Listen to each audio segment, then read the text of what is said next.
tardes, compañeros. Nosotros vamos a presentar el caso de Paulette Guevara Fara.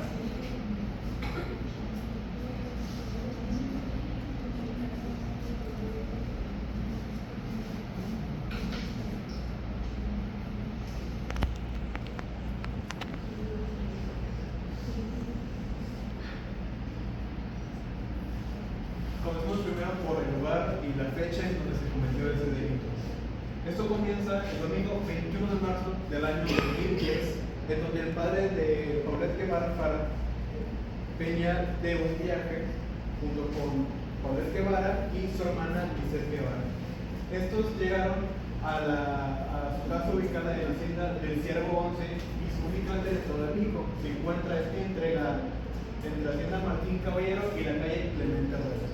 Por otra parte, la madre de Paulette se encontraba en un viaje con sus amigas, por lo cual sí, llegó el mismo día que ellas, sin embargo, posterior a la llegada de Mauricio y de Paulette.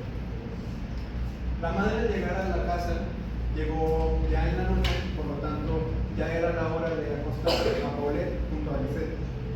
Primero, la madre de Paulette acuesta a su hija mayor, Lisette Guevara, y posteriormente le pide ayuda a Erika, la cual es la niñera, para que le ayude a acostar, a vestir y a básicamente hacer toda la rutina que se hace con Paulette debido a que ella tiene algunos problemas.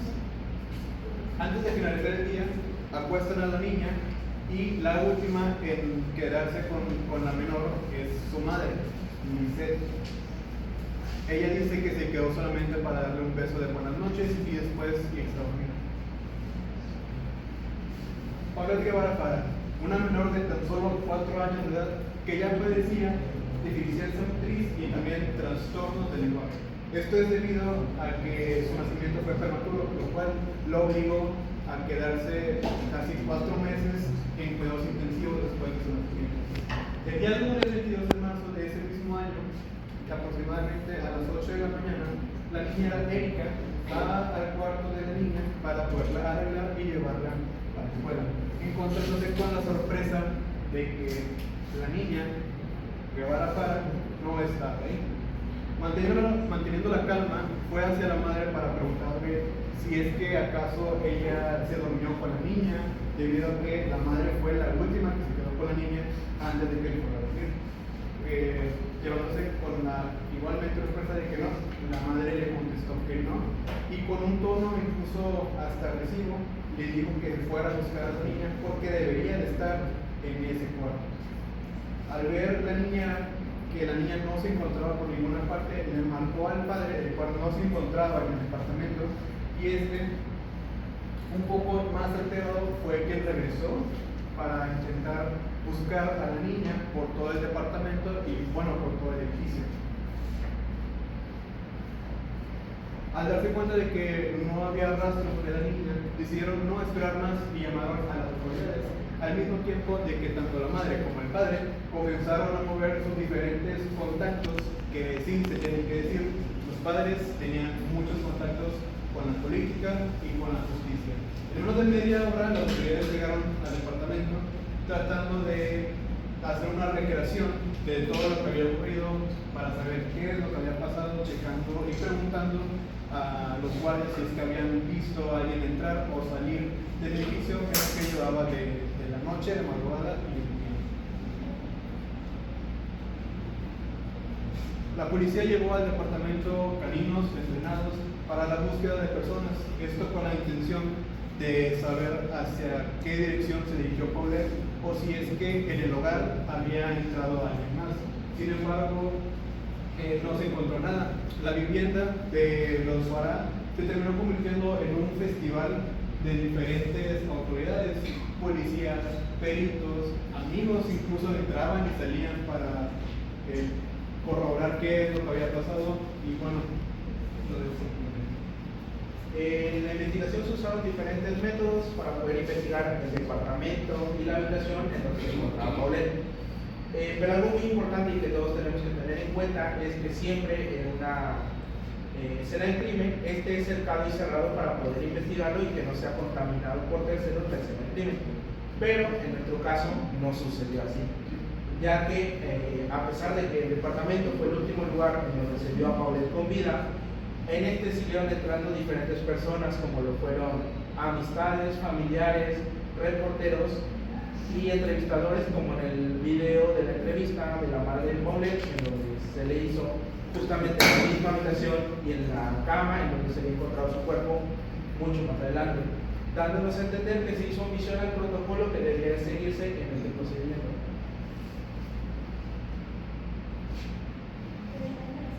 Se hicieron más pruebas. Una de ellas fue con el polvo para huellas dactilares, también conocido como polvo reactivo, el cual se utiliza en investigaciones forenses para poder determinar si hay huellas dactilares latentes en las diferentes superficies. También se utilizó el polvo magnético para determinar si había indicios de secuestro, si había huellas, había forcejeo de puertas, de ventanas, de cerraduras o de candados. Pero aún con todos estos métodos que se utilizaron, no se dieron indicios que ayudaran con la reconstrucción de la escena del crimen. También es importante mencionarles que todas las personas profesionales que estaban asegurando y inspeccionando el departamento llevaban su propia equipo de seguridad, que es el cubrebocas, los guantes, las gafas y protección en los pies. Eso más que nada es para no contaminar el ambiente en el que ellos estaban trabajando. Para el día martes 25 de marzo se decidió difundir esta noticia en todos los medios para que así se ayudara con el apoyo de la gente para así encontrar el paradero de su hija. La madre dice cuyo objetivo era estar en entrevistas para así difundir esta noticia. Sin embargo, eso terminó ocasionando una reacción un poco distinta a la que realmente ellos esperaban. Las personas que veían estas noticias, estas entrevistas, se daban cuenta que tanto la madre como el padre tenían unas expresiones y unos comentarios un poco fuera de lugar en cuanto se trata de este caso de su hija, llegando incluso hasta a bromear con que los aliens se habían llevado a la menor.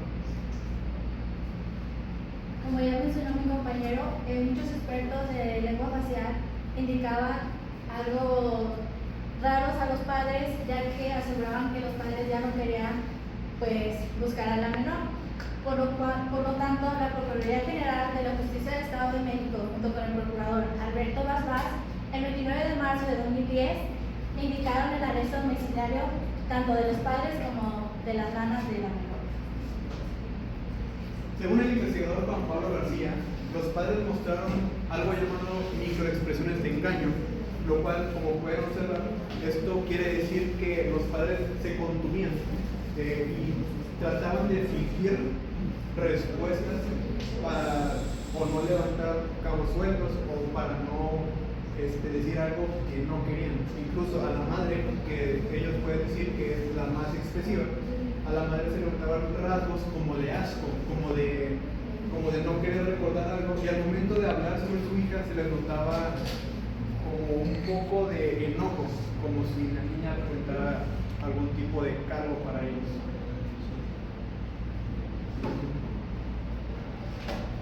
Así tenemos a los sujetos intervinientes, los cuales Paulet Guevara Para, las niñeras, la madre de Paulet, dice, y el padre de Paulet, Mauricio Antonio Guevara.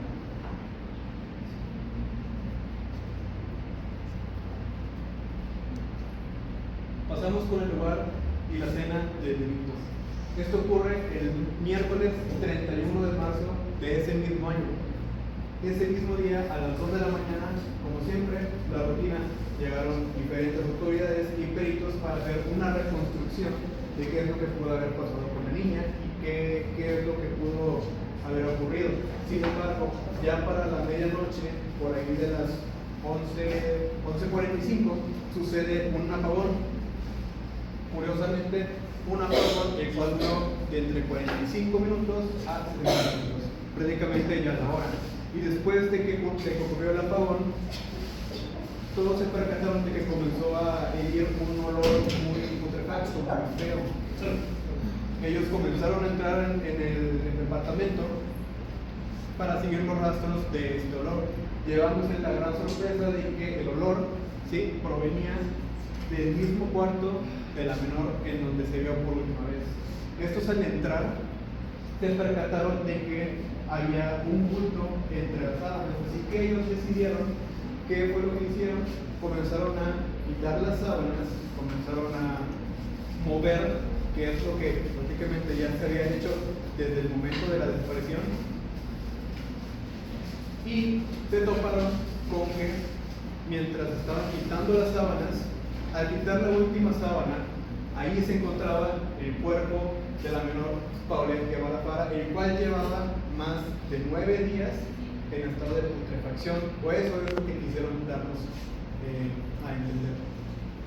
Esto sí, casualmente también se estaba grabando, así que hay grabaciones del momento exacto en donde las autoridades estaban moviendo las sábanas y se toparon con el cuerpo de la menor.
Debido a estos sucesos, obviamente las primeras señaladas fueron las niñeras.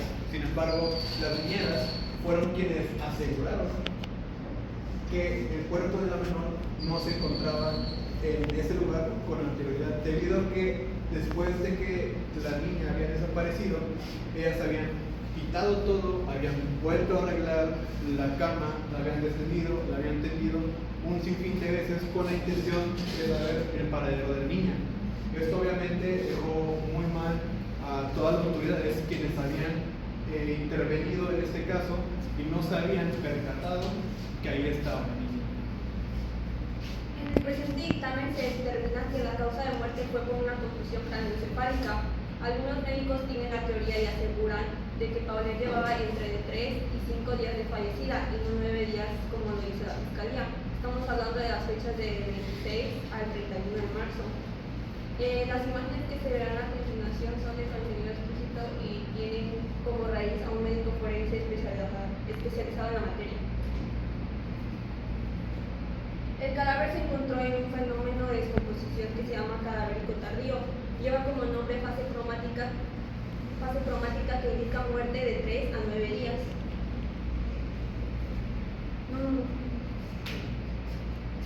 En cuanto a la necropsia, se encuentran datos muy importantes sobre el encéfalo.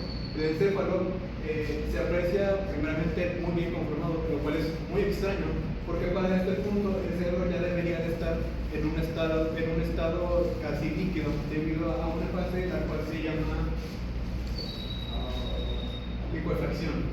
El segundo elemento también es muy importante y llama mucho la atención, debido a que en las partes inferiores se presentan livideces, las cuales hacen ver que eso es provocado por la forma en que se había encontrado la niña. Sin embargo, estas livideces se encontraban en el lado opuesto al que se encontró el cuerpo de la menor.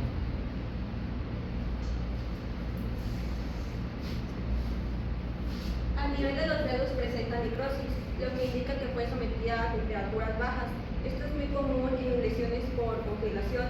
las cuales por cuestión médica en donde la piel y los tejidos son dañados por fríos extremos a temperaturas iguales o inferiores a 0 grados centígrados, los vasos sanguíneos comienzan a estrecharse y pierden vitalidad. Si ponemos atención al nivel de la nariz y del labio, existe una zona de deshidratación, la cual se relaciona con la presencia de un material que se mantiene cubriendo esta región. Esto es consecuencia porque se utilizaron mordaces en la menor.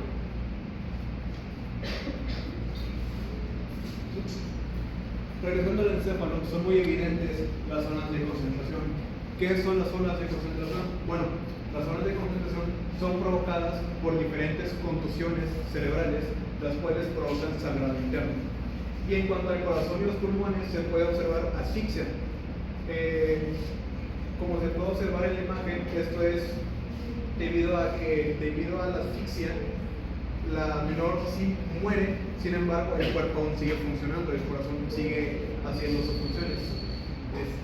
Nunca se descartó la obstrucción nasal debido a diferentes orificios, y es muy importante hacer la observación de que para este estado en el que se encontraba el cuerpo de putrefacción, debido a las bacterias sueltan diferentes gases, y estos gases obviamente sueltan un olor muy putrefacto, muy fuerte, que no es, incluso para nosotros los humanos, poder ignorar.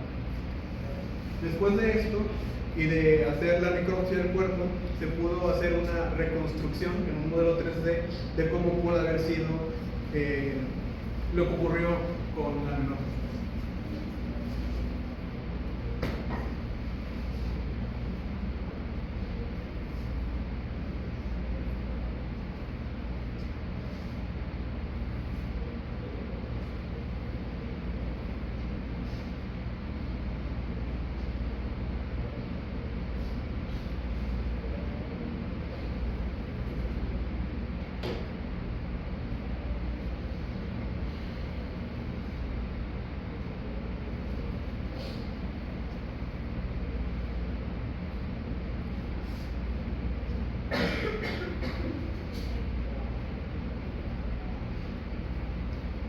En conclusión, las instituciones sugieren que la menor pudo haber terminado ahí por sus propios medios.